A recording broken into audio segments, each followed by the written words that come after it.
All right, we rolling. Oh, yo, it's like I'm underwater. The surface is frozen. I'm searching for broken open holes because I feel chosen. Weighing my pros and cons.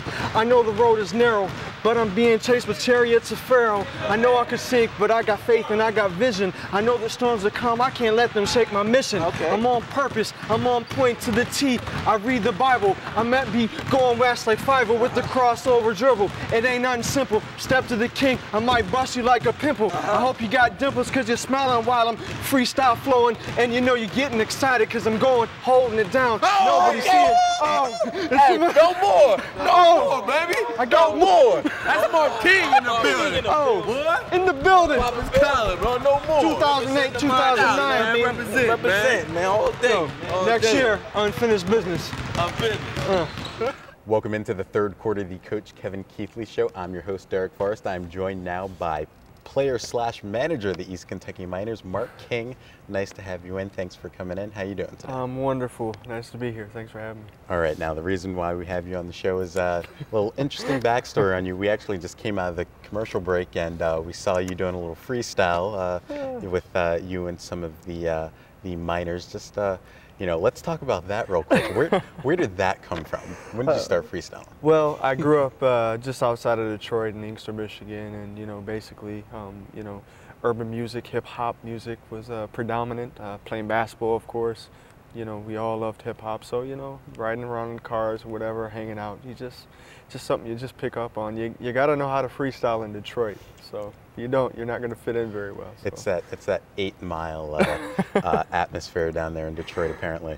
But you used to play at Pikeville College, so you're not you know, you're not a stranger to Pikeville, but you know, you are from Detroit. Just talk a little bit about your background and you know how you found your way to Pikeville College. Well, you know, I always wanted to play basketball. I had a dream to play since I was young. My father actually, we didn't have a lot of money. He had made a wooden backboard for me and put a rim on there so I could shoot around and play. Unfortunately, I was very short, so throughout my high school days and junior high career, I never really made a team. I was actually cut 5 times, but you know, I just had that dream alive, and about a year and a half after high school, I found myself in a car just going for a little drive and found myself on US 23 South and ended up in Prestonsburg, Kentucky. And you know, from there we just found some guys playing on a court across from Adams Middle School and played pretty well. They had nothing but praise and told me about Pikeville College, and from there I just took a little leap of faith, and you know, everything went pretty well for me. I went home and prayed about it. You know, after high school, I kind of changed the reason I played basketball. I always used to play for the fame and fortune. I grew up watching the Detroit Pistons, you know, '89-'90 champions, and after high school, I started going to church more, and I decided to try and play for different reasons, you know, and lucky enough to walk on the team and played one varsity game in 1997-98 season, senior night. I was a freshman, but it was senior night, marking night. Right. And now, you know, finding your way to the East Kentucky Miners, you kind of backdoored your way in through training camp and, you know, hard work. We saw you running stairs and stuff like that, which, you know, from what I hear is something you still continue to do. You still continue to work hard and try to make your way out there on the floor. And then on Sunday versus Atlanta, you've finally made your way out on the floor and actually got 5 points, 2 for 3 from the field, 1 for 1 from behind the arc. Just talk about that experience. What was that like for you? You know, it was a magical day. You know, it was really in the air. When I heard about the team coming here, I jumped onto it right away. You know, to myself, you know, on a personal level, I felt like I had some unfinished business in Pikeville. I didn't really get to play as much as I wanted. Had NBA dreams, you know, as a kid, and I told everybody, hey, I'm going to try and play in the CBA after I graduated from college. And you know, when I heard the team was coming here, I just thought it was just meant to be. Prayed a lot about it. Immediately started emailing Coach Kevin Keithley, and you know, couldn't ask for a better guy to communicate with, a better coach. I mean, really a personal guy, you know, really my first coach. I mean, really hadn't had much coaching all my career. And, you know, I told him a little bit about my story. I said, you know, Coach, I'll come for free. I don't even need to be paid. I just want to be a part. You know, I feel like I can do this. And all I want is an opportunity. If you could just give me an opportunity. And you know, he was gracious enough. And you know, actually at one point we were having a discussion. He felt that he said, you know, I just felt like God wanted me to bring you here.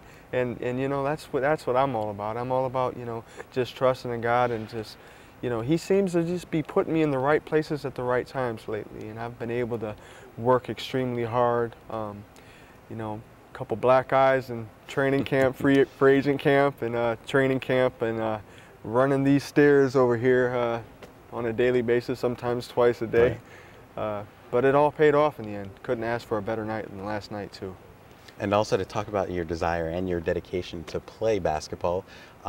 You were living in Florida at the time, and you're actually married. You have a wife that lives down in Florida, and you know, kind of last minute you decided, hey, I'm just going to drive from Florida and go to training camp.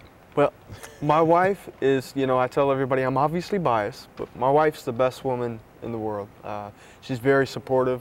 I put her through law school. I worked at Arby's as a manager for 3 years while she did law school. Now she's an attorney, and she said, honey, you gave me 3 years of your life, and I know you were messing with those burgers and making roast beef sandwiches. So, you know, now it's your time to do what you want to do. I want you to fulfill your dreams too. And, you know, she's always been supportive. We both have a strong commitment to each other and God. And she felt it was kind of what was meant to be. It was just the perfect situation to come back here. And, you know, the cut-through project, you know, in Pikeville, you know, it was a project with the second largest project, land moving project in the world. And they actually, I read the sign over the bridge, and it said, "Welcome to Pikeville, the city that moves mountains." And you know, Pikeville to us, and to me especially, you know, this is the place that, you know, my dreams to play basketball, you know, I felt like Pikeville just kind of moved that mountain for me and just provided me opportunity. And my wife and I,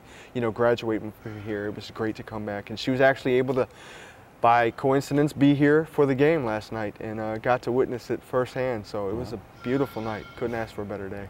All right, well, thanks a lot, Mark, and thanks for coming in and chatting a little bit. But that'll do it for the third quarter of the Coach Kevin Keithley Show. When we return, we'll hear from you, the fans of the East Kentucky Miners, in our long distance segment, and we'll also name our Miners Player of the Week.